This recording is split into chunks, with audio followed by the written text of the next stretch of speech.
नमस्कार, स्वागत है आप सभी का एबी स्टार न्यूज में और मैं हूं आपके साथ जुबैर चौधरी। वक्त तो चला देश लाइव का, जहां सबसे पहले बात देश की अहम खबरों की करेंगे। आपको बता दें कि तजिंदर बग्गा की गिरफ्तारी मामले में अब हाईकोर्ट से उन्हें राहत मिल गई है। हाईकोर्ट ने 10 तारीख तक तजिंदर बग्गा की गिरफ्तारी पर रोक लगा दी है। बीजेपी के नेता तजिंदर पाल सिंह बग्गा को पंजाब हरियाणा हाईकोर्ट से बड़ी राहत मिली है।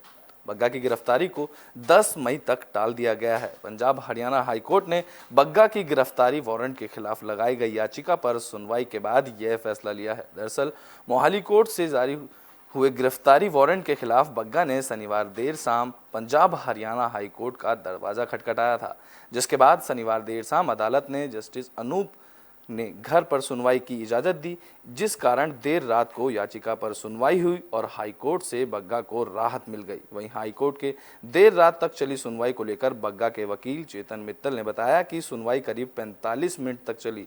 कोर्ट बग्गा की याचिका पर 10 मई को सुनवाई करेगी। इससे पहले बग्गा के खिलाफ मोहाली कोर्ट के जुडिशियल मजिस्ट्रेट रावतेश इंद्रजीत के अदालत में गिरफ्तारी वारंट की जारी किया गया था। मोहाली कोर्ट ने पंजाब पुलिस की साइबर क्राइम ब्रांच को बग्गा को गिरफ्तार करके कोर्ट में पेश करने के आदेश दिए थे, जिसके बाद ही बग्गा शनिवार रात पंजाब हरियाणा हाई कोर्ट पहुंच गए और गिरफ्तारी वारंट को रद्द करने की मांग की। बग्गा की याचिका पर सुनवाई करते हुए जस्टिस अनूप ने कहा कि तजिंदर बग्गा के खिलाफ कोई कठोर कार्रवाई ना की जाए। वहीं बग्गा को गिरफ्तारी से राहत मिलने पर उनके पिता प्रीतपाल सिंह ने खुशी जाहिर करते हुए कहा कि तजिंदर को किसी न किसी मामले में पंजाब सरकार फंसाना चाहते हैं।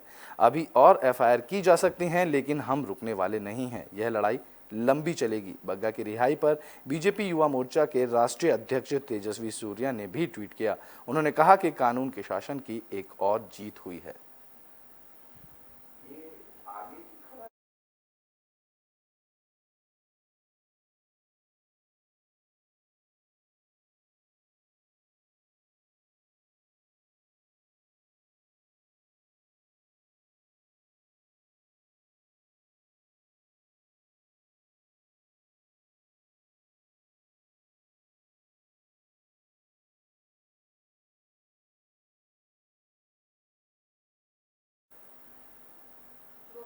बुलेटिन में बात अब राहुल गांधी पर असदुद्दीन ओवैसी के वार की कर लेते हैं। आपको बता दें कि असदुद्दीन ओवैसी ने राहुल गांधी पर पलटवार किया है। राहुल गांधी को हैदराबाद में चुनाव लड़ने की चुनौती दी है।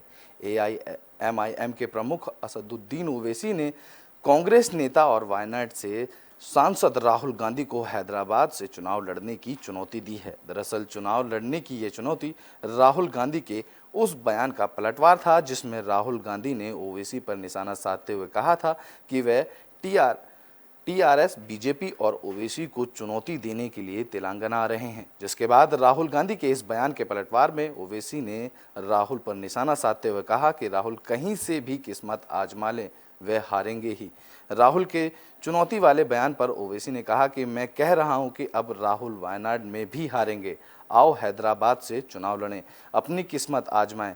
उन्होंने मेंढक से भी चुनाव लड़ने की चुनौती दे दी।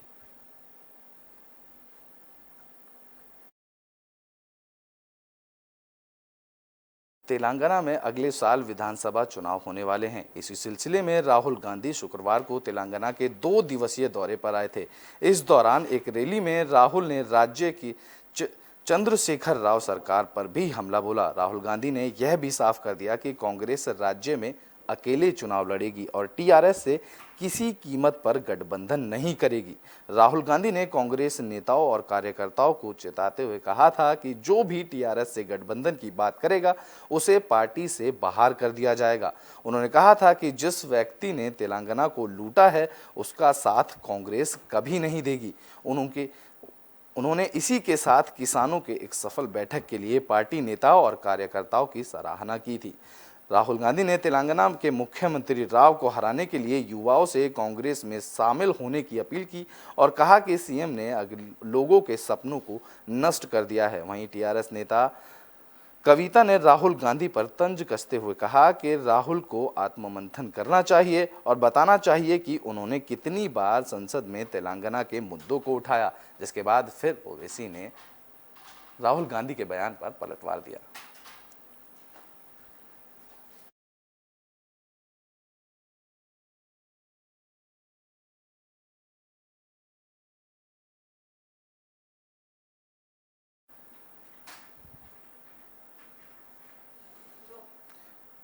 बद्रीनाथ हाईवे पर दर्दनाक हादसा सामने आया। इस हादसे में एक ऑल्टो कार खाई में गिर गई, जिसमें 5 लोगों की मौत हो गई। आपको बता दें कि बद्रीनाथ हाईवे पर रविवार की सुबह एक ऑल्टो कार कोडियाला से करीब 5 किलोमीटर आगे तोता घाटी के पास गहरी खाई में जा गिरी। इस हादसे में 5 लोगों की मौत हो गई। एसडीआरएफ और पुलिस की टीम मौके पर रेस्क्यू में जुटी रही, तो सभी शव खाई से निकाल लिए गए। वहीं हादसे में मारे गए 5 लोगों को एक ही परिवार का बताया जा रहा है। हादसे को लेकर एसडीआरएफ की टीम के प्रभारी उप निरीक्षक नीरज चौहान ने बताया कि कार में सवार 3 महिलाएं और 2 पुरुष मेरठ से शादी की खरीदारी करके लौट रहे थे। ये सभी लोग चमोली के रहने वाले हैं और एक ही परिवार के हैं। रविवार की सुबह कार अनियंत्रित होकर खाई में जा गिरी, जिससे एक ही परिवार के 5 लोगों की मौत हो गई।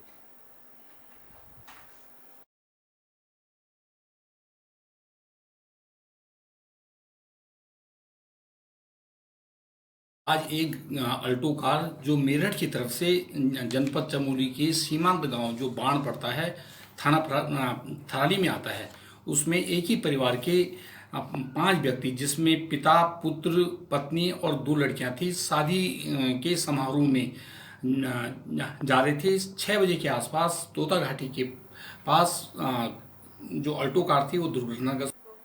ब्रिटेन में बात अब कोरोना की कर लेते हैं। दरअसल कोरोना मामलों में गिरावट देखने को मिली है। आपको बता दें कि बीते 24 घंटे में कोरोना के 3,451 मामले देखे गए हैं।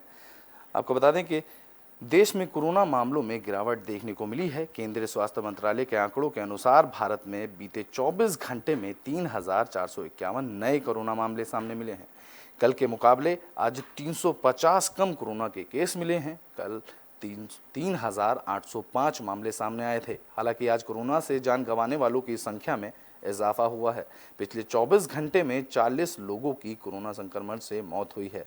मंत्रालय के अनुसार इस दौरान कोरोना से ठीक हुए लोगों की संख्या 3,070 रही है, जिससे कोरोना वायरस से कुल ठीक होने वालों की संख्या बढ़कर 4,25,97,495 हो गई है। दरअसल शनिवार को मृतकों का आंकड़ा 22 रहा था, यानी कि एक दिन बाद जान गंवाने वालों की संख्या में लगभग दुगने का इजाफा हुआ है।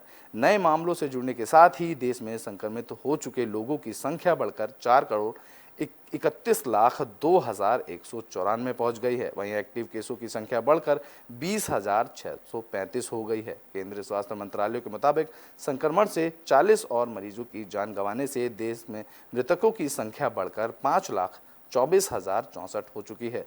वहीं एक्टिव केसों की संख्या संक्रमण के कुल मामलों का 0.05% है, जबकि कोविड-19 से स्वस्थ होने वालों के राष्ट्रीय दर 98.74% है।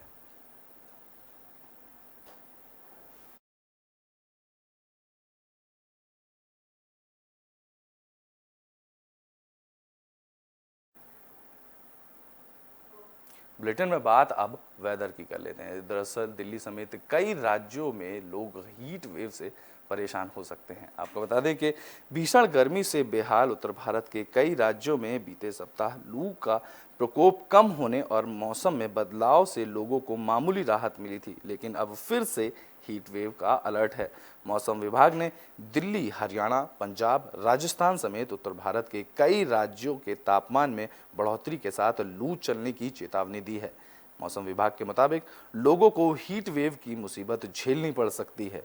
कई राज्यों में एक बार फिर तापमान 40 डिग्री तक पहुंच रहा है। दिल्ली के मौसम की बात करें तो राष्ट्रीय राजधानी में आज 8 मई को न्यूनतम तापमान 24 डिग्री और अधिकतम तापमान 41 डिग्री सेल्सियस रह सकता है। दिल्ली में लू से लोगों को राहत नहीं मिलने वाली है। दिल्ली वालों को हीट वेव का सामना करना पड़ सकता है। मौसम विभाग के मुताबिक दिल्ली में 9 मई से 12 मई तक हीट वेव का अलर्ट है। इस दौरान अधिकतम तापमान 40 डिग्री सेल्सियस तक पहुंचने की संभावना है, जबकि न्यूनतम तापमान 28 डिग्री सेल्सियस रह सकता है।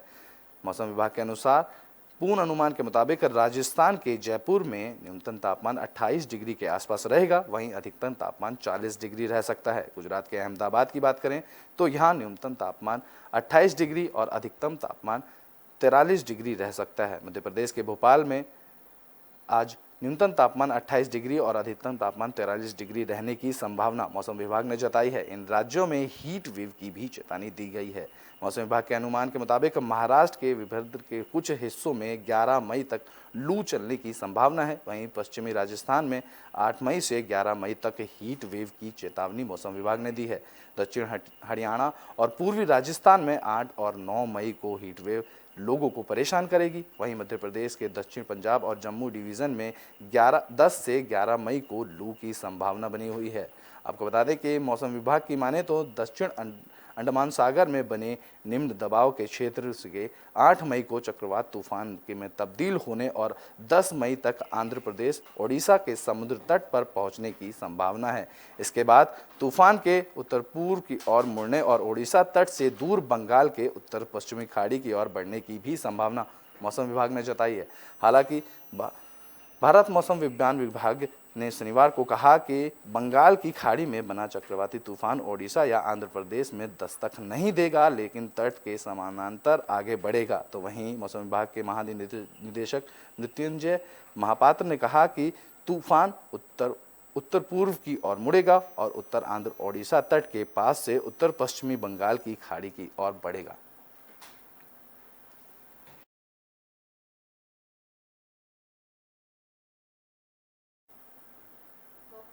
देश लाइव में अभी के लिए बस इतना ही। देश और दुनिया की तमाम खबरों के लिए देखते रहें एबी स्टार।